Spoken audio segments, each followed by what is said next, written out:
आज हम क्रिस्टल जालक तथा समष्टि जालक के बारे में चर्चा करेंगे।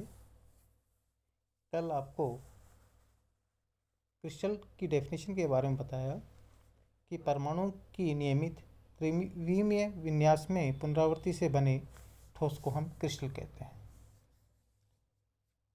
किसी क्रिस्टल में परमाणु की व्यवस्था को क्रिस्टल संरचना कहेंगे, यानी क्रिस्टल के अंदर एटम्स का किस प्रकार से अरेंजमेंट हो रहा है वह स्ट्रक्चर क्रिस्टल संरचना कहलाती है।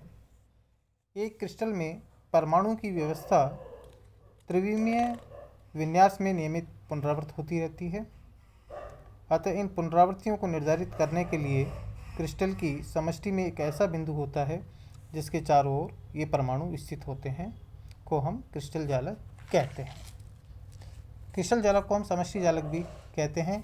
यदि इन बिंदुओं पर उपस्थित परमाणु समान हों तो उसे ब्रेविस जालक कहते हैं। अतः त्रिविमीय समष्टि जालक को हम इस प्रकार से परिभाषित कर सकते हैं। त्रिविमीय ज्यामिति में परिमित बिंदुओं के प्रतिरूप मॉडल्स, जिसमें प्रत्येक बिंदु का परिवेश प्रतिरूप के समान होता है, समष्टि जालक कहलाता है।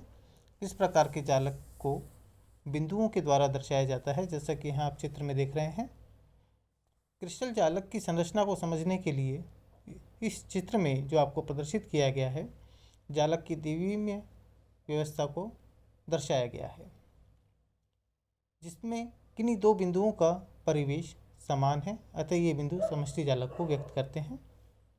इन बिंदुओं में एक को संदर्भ बिंदु मानते हुए किन्हीं जालकों के इसके सापेक्ष स्थिति सदिश का मान यदि R1 और R2 है, यदि इनके मध्य का अंतर एक सदिश राशि से व्यक्त करें जिसे हम अंतर सदिश कहते हैं, तो उस अंतर सदिश को कैपिटल T से व्यक्त करेंगे तथा इसका मान N1A प्लस N2B होगा, जहाँ N1 और N2 पूर्णांक संख्याएं हैं और A और B को हम मूल स्थानांतरण सदिश यानी ट्रांसलेशन वेक्टर्स कहते हैं, जो किसी प्रतिरूप के गुणधर्म की व्याख्या करते हैं। 3 डायमेंशंस में हम इस अंतर सदिश को इस प्रकार से व्यक्त करते हैं। Vector T equals to N1A plus N2B plus N3C। अब बात करते हैं हम आधार एवं क्रिस्टल संरचना की। क्रिस्टल संरचना को एक जालक बिंदु के द्वारा व्यक्त किया जाता है। यदि प्रत्येक जालक को एक या एक से अधिक परमाणुओं से संबंधित कर दें, अर्थात परमाणु की एक इकाई जो संगठन में समान रूप की होती है, को हम आधार कहते हैं। आधार सभी दिशाओं में आवर्त रूप से पुनरावृत्त कर क्रिस्टल संरचना को जन्म देते हैं। क्रिस्टल संरचना एक वास्तविक संरचना होती है, जबकि जालक काल्पनिक होता है। अतः हम कह सकते हैं जालक और आधार दोनों मिलकर के एक क्रिस्टल को परिभाषित करते हैं। चित्र में एक आधार संरचना को दर्शाया गया है, जो कि प्रत्येक जालक बिंदु को व्यक्त करती है। इस चित्र में आप देख सकते हैं कि एक आधार 3 विभिन्न परमाणुओं से मिलकर बना हुआ है तथा यह भी स्पष्ट है कि सभी आधार समतुल्य हैं। ठोस क्रिस्टल जैसे सोडियम, पोटेशियम, कैल्शियम में आधार एकल परमाणु, जबकि जो हमारे पास में सोडियम क्लोराइड है, पोटेशियम क्लोराइड है, इनमें आधार द्विपरमाणु होता है। अब बात करते हैं यूनिट सेल यानी इकाई कोशिका की। क्रिस्टल संरचना से स्पष्ट है कि एक कम परमाणुओं के समूह की पुनरावृत्ति से क्रिस्टल का जन्म होता है। इन संरचनाओं को छोटी छोटी पुनरावृत्ति कोशिकाओं में विभक्त कर लिया जावे तो प्रत्येक कोशिका को इकाई कोशिका कहते हैं। अर्थात प्रत्येक क्रिस्टल में कुछ मूलभूत कणों के समूह को इकाई कोशिका कहते हैं। जैसा कि इस चित्र में बता रखा है, इकाई कोशिका को क्रिस्टल में सममिति व्यक्त करने के लिए चुना जाता है। इकाई कोशिका को बिल्डिंग ब्लॉक भी कहा जाता है। जालक के प्राचाल तथा ब्रेविस जालक क्या होते हैं? जैसा कि आप इस चित्र में देख रहे हैं, इसमें एक मूल इकाई कोशिका को दर्शाया गया है, जिसकी पुनरावृत्ति क्रिस्टल संरचना को जन्म देती है। यानी कि इस इकाई कोशिका की पुनरावृत्ति होने पर क्रिस्टल बनता है। एक इकाई कोशिका को पूर्ण रूप से 3 सदिश स्मॉल a, स्मॉल b एवं स्मॉल c तथा उनके मध्य बनने वाले कोण क्रमशः अल्फा, बीटा एवं गामा से व्यक्त किया जाता है। यदि सदिश a, b, c भुजाओं की लंबाई तथा अल्फा, बीटा, गामा अंतः सतहों के मध्य बनने वाले कोणों को व्यक्त करता है। इन 6 गुणांकों a, b, c, alpha, beta एवं गामा को कोष्टिका या जालक के प्राचाल कहते हैं।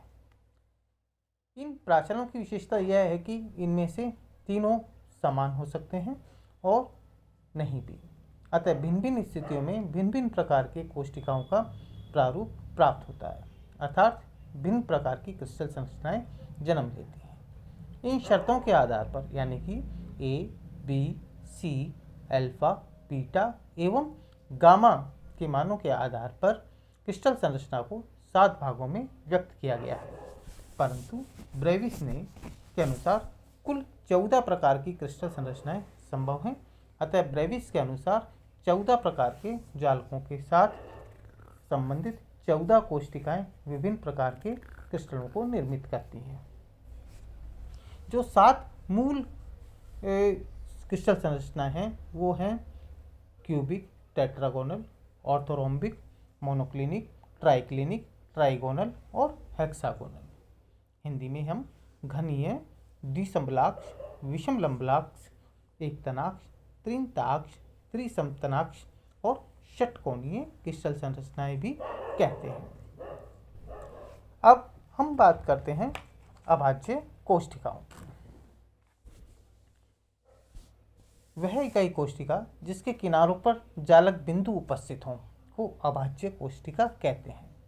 यह इकाई कोशिका से भिन्न होती है।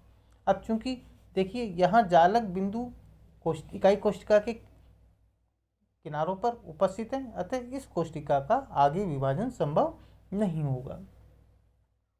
प्रत्येक इकाई कोशिका अभाज्य कोशिका हो सकती है, परंतु प्रत्येक अभाज्य कोशिका इकाई कोशिका नहीं हो सकती। ये इसके साथ में एक कंडीशन है। तो इसके साथ जो आज का ये हमारा जो टॉपिक था ये कंप्लीट होता है।